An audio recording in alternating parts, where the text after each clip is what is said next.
Bonjour à tous, je suis votre frère Bertin. Je suis Mali Bertin Bahaya, né de père et de mère congolais, et je suis congolais de souche. Cela étant dit, je vous souhaite le bienvenu, vous tous les conspirés, à votre chaîne Conspiratorium. Avant de commencer, le titre tel que je le veux aujourd'hui, c'est Tshisekedi est un ninja. Et parlons-en. Tshisekedi est un ninja et nous allons en parler. Avant tout cela, je préfère faire un clin d'œil rapido, presto, à mes frères et sœurs de l'autre partie d'Afrique noire. Ils s'adonnent beaucoup, selon ce que j'ai constaté, à dire et médire des choses quand même pas mal désobligeantes à l'endroit des Congolaises et des Congolais.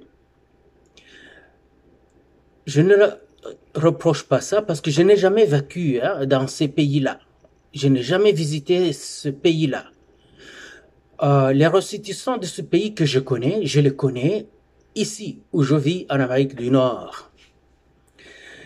Et ce que j'ai vu d'un citoyen ou d'une citoyenne de ces pays-là, je me dis que ce n'est pas représentatif des milliers ou des centaines et des millions de citoyens de ce pays en question. D'où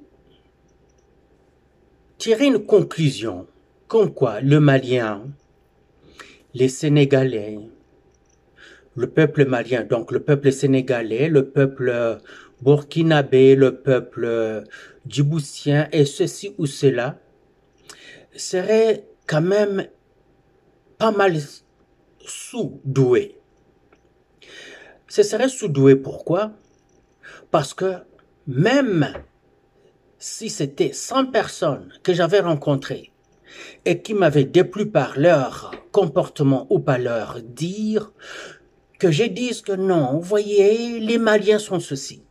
Mais il y a combien de millions de Maliens au Mali? C'est peut-être une dizaine de millions, hein? Alors pourquoi 100 personnes doivent être, selon moi, représentatives?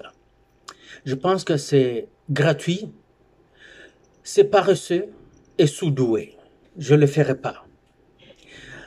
Par contre, je vais leur reconnaître quelque chose que nous, Congolaises et Congolais, n'avons pas. Depuis que je me rappelle, depuis que je puisse me rappeler de mon existence, notre pays a toujours eu des problèmes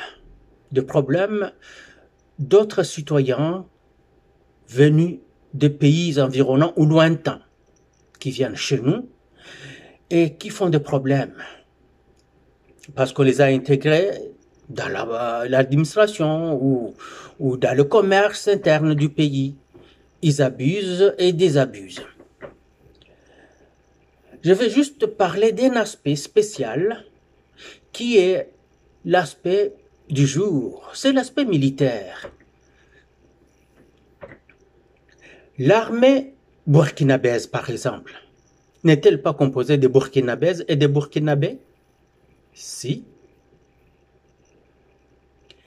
L'armée ivoirienne n'est-elle pas composée d'ivoiriennes et d'ivoiriens? Oui. L'armée guinéenne n'est-elle pas composée de Guinéennes et de Guinéens? Si. Ce n'est pas le cas de la République démocratique du Congo. Et pourquoi? C'est dès la nuit des temps, juste avant l'indépendance.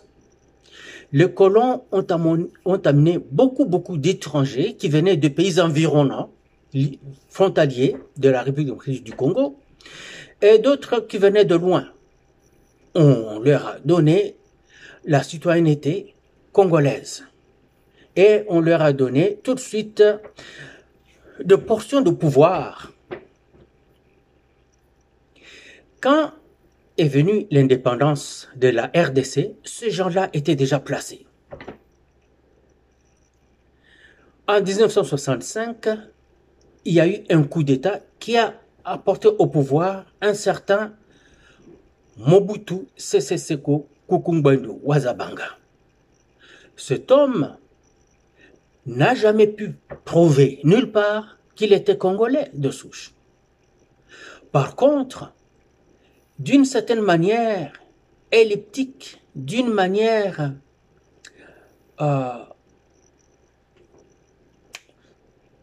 comme un flash comme ça, il nous a fait voir qu'il n'était pas congolais. Il nous a quasiment dit qu'il n'était pas, parce qu'il était parti chez Eyadema. Eyadema, c'était un Togolais. Il va voir son président, le président du Togo, Eyadema. Et avec lui, ils sont en train de se parler dans une langue qu'on appelle le Ngwandi. La langue Ngwandi est parlée au Togo, mais aussi au Congo démocratique, dans sa province de l'Équateur.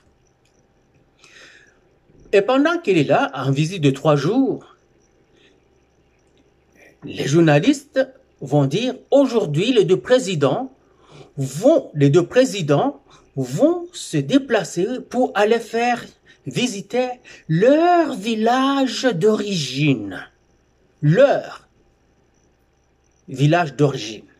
Et on a dit, le président Mobutu Sese Seko, le président du Zaïre, est content d'être chez lui, dans le village de ses aïeux. C'était au Togo. Vous vous rendez compte? Et Mobutu, pendant qu'il est président, qui va être son directeur de cabinet? C'est un Rwandais. Un Rwandais qui s'appelle Bisengimana Rwema. Bisengimana Rwema n'était pas congolais du tout. Ne l'a jamais réclamé. On le lui a collé.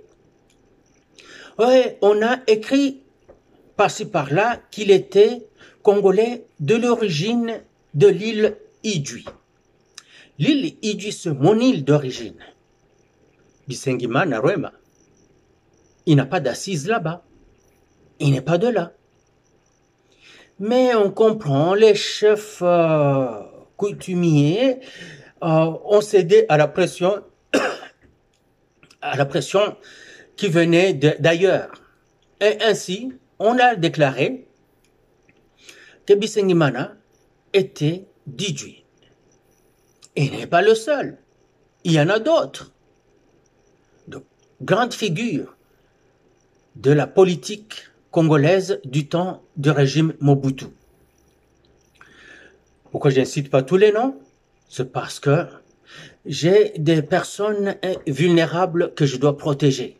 Parce que chez nous, les gens attaquent et tuent. Pour rien. Cela étant dit, quand les Burkinabés, les Guinéens, les Maliens, les Nigériens se moquent des Congolais, comme quoi, regardez-vous, on est en train de vous martyriser, pourquoi vous ne vous débarrassez pas de ces Occidentaux? C'est parce qu'ils ne connaissent pas l'histoire de la RDC. La RDC n'a jamais connu d'indépendance. Et après le départ de Mobutu, non seulement on a amené un Congolais, Laurent Désiré Kabila, au pouvoir, accompagné maintenant des multitudes d'étrangers rwandais et ougandais, dans l'armée, la police, et le chef d'état-major général de l'armée congolaise en ces temps-là, c'était un Rwandais. Et il s'appelle James Kabarebe. Alors, ce chef d'état-major général de l'armée congolaise, qui sera pour toujours le chef d'état-major général de l'armée rwandaise, il deviendra ministre de la Défense de l'armée rwandaise et il est toujours aux affaires au Rwanda. Nous avons connu aussi un certain Bizima Karaha, de son vrai nom, Bizimana Karahamuheto. Bizimana Karahamuheto. Mais au Congo, ils l'ont fait appeler Bizima Karaha. Il était le ministre des Affaires étrangères de la RDC, sous Kabila père. Et quand le moment est venu, il est retourné chez lui au Rwanda. Et il y a aussi les Bouguera, et il y en a d'autres, beaucoup. À la suite des différentes invasions des forces armées étrangères sur notre territoire, on nous a apporté au sein de ces groupes armés d'autres étrangers des mêmes pays. Et les plus populaires sont connus sous la dénomination M23. Ces gens sont des Rwandais, pures vaches. Et ce ne sont pas des Congolais. Ils sont venus, ils ont fait la guerre, mais c'était entretenu par leur pays d'origine, le Rwanda, et le chef, le président de la République démocratique du Congo, Joseph Kabila. Joseph Kabila, qui est un Rwandais. Je ne le dis pas. Ceux qui le disent, ce sont les Européens qui l'ont apporté au pouvoir. C'est plutôt un député de l'Union européenne, du Parlement européen, qui l'a dit. Et ça se trouve en ligne. De son vrai nom, c'est Hippolyte Kazembere Kanambe. Mais au Congo, il s'est fait appeler Joseph Désiré Kabila. Joseph Kabila Kabange. Et on l'a dit aux Congolais que c'est le fils du président qui a été tué, Laurent Désiré Kabila. Donc, le fils a vu son père se faire tuer, et lui, on lui a donné le pouvoir par cooptation quasiment, et il ne s'est pas intéressé aucunement à faire d'enquête sur son propre père, la mort de son père, jusqu'à aujourd'hui.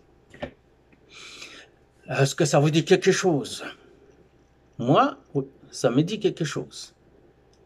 C'est que quand tu n'es pas intéressé à savoir qui a tué ton père, c'est probablement que tu n'aimes pas ton père, ou carrément et simplement, il n'est pas ton père.